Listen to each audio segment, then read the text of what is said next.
Za utangulizi tunaendelea na Mheshimiwa Faraji Buriani Nandala. Mheshimiwa Mariam Madala Nyoka ajiandae.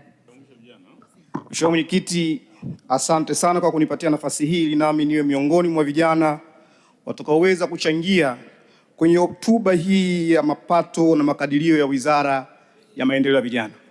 Mheshimiwa Mwenyekiti, mimi ni kijana na ninafurahi sana leo hii kupata nafasi niweze kuchangia hotuba hii, kwa sababu kama nisingechangia ningeona kabisa sijitendei haki mimi mwenyewe, lakini pia siwatendei haki vijana wengi wa Kitanzania waliojenga imani kwa wabunge vijana tuliopo humu bungeni.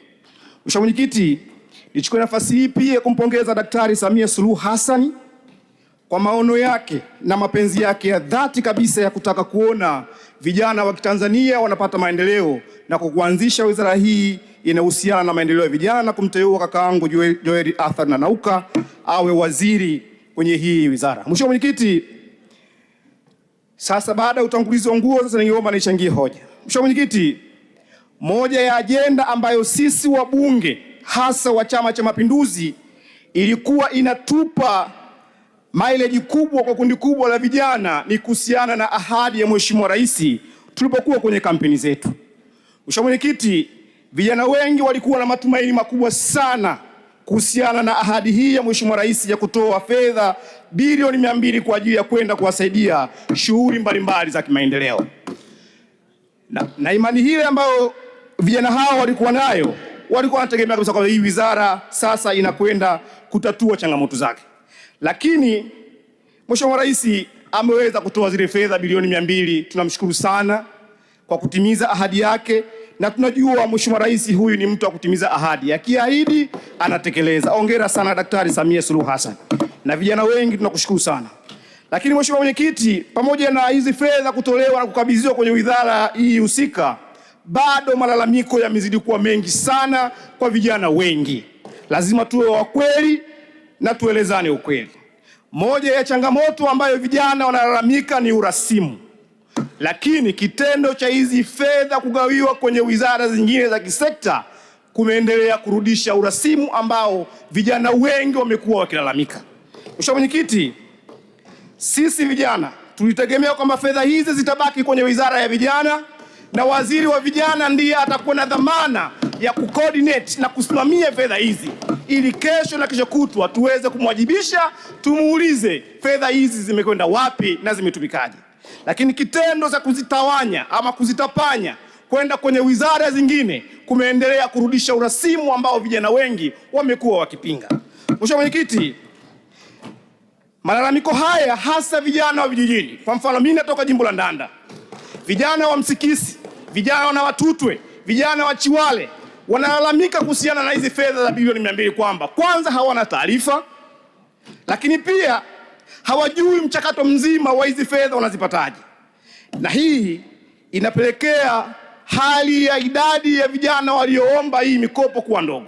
Mheshimiwa Mwenyekiti, kwa mujibu wa takwimu, idadi ya vijana walioomba fedha hizi za bilioni 200 ni vijana 30,384.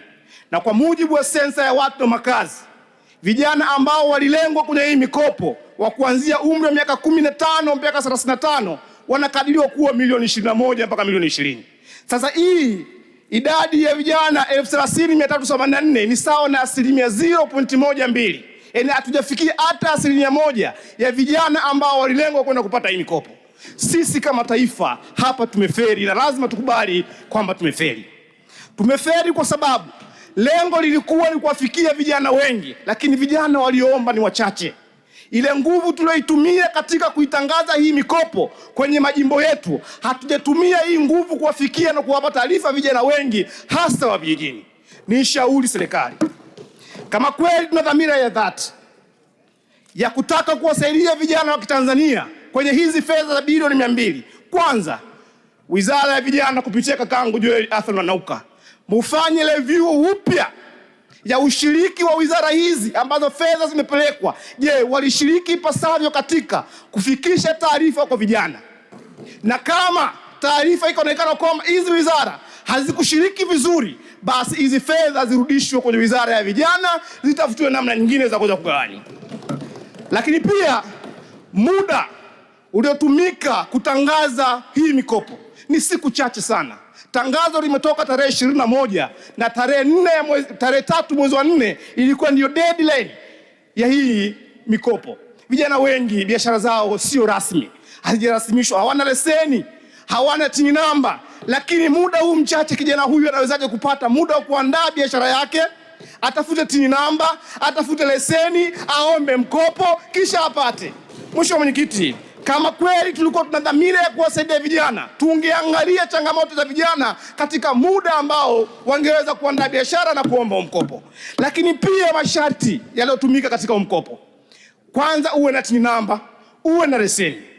Vijana wengi wa kijijini kwangu kule Mpanyani, kule Chiwale, biashara zao sio rasmi, wanafanya biashara ndogo ndogo, hawana TIN namba, hawana leseni. Lakini ili uweze kupata hii mikopo lazima uwe na TIN namba, uwe na leseni. Kwa hiyo niombe serikali kupitia Wizara ya Vijana wafanye review upya ya hii mikopo ya bilioni 200 ili tuweze kuwafikia vijana wengi wa Kitanzania. Lakini kama itapendeza, kwa nini hii mikopo isigawanywe kwa mtindo wa majimbo? Kwa sababu Tanzania hapa tuna majimbo 272. Kama ili fedha bilioni 200 zingegawanywa kwa makundi, kwa majimbo 272, inamaanisha kila jimbo lilikuwa na uwezo wa kupata fedha milioni 735,294. Lakini pia kwa mfano mimi ningepata hizi fedha milioni 735, ningezigawanya kwenye kata zangu 16, kila kata ilikuwa inakwenda fedha shilingi milioni 45,955. Na kama ningegawanya kwenye vijiji 70 vilivyopo kwenye jimbo langu la Ndanda, inamaanisha kila kijiji kilikuwa kinaweza kupata fedha milioni 10,500,000. Inamaanisha kila kijiji nilikuwa na uwezo wa kutoa vijana 5 ambao wangeweza kunufaika. Na kwa sababu sisi Tanzania tuna vijiji visivyopungua 12,318, tungezidisha mara 350, maana yake vijana milioni 4,311 wangenufaika kupitia mikopo kuliko saizi hizo fedha zilikopelekwa huko. Mheshimiwa Mwenyekiti, kama kweli tuna dhamira ya dhati ya kumsaidia Rais wa Jamhuri ya Muungano wa Tanzania, tuje na mfumo wa kugawa hizi fedha kupitia majimbo badala ya kuzitawanya kwenda kwenye wizara na kurudisha urasimu ambao vijana wengi hawahitaji saizi. Mheshimiwa Mwenyekiti, baada ya kusema hayo, naomba niunge mkono hoja. Asante sana. Asante sana. Nimtaja Mheshimiwa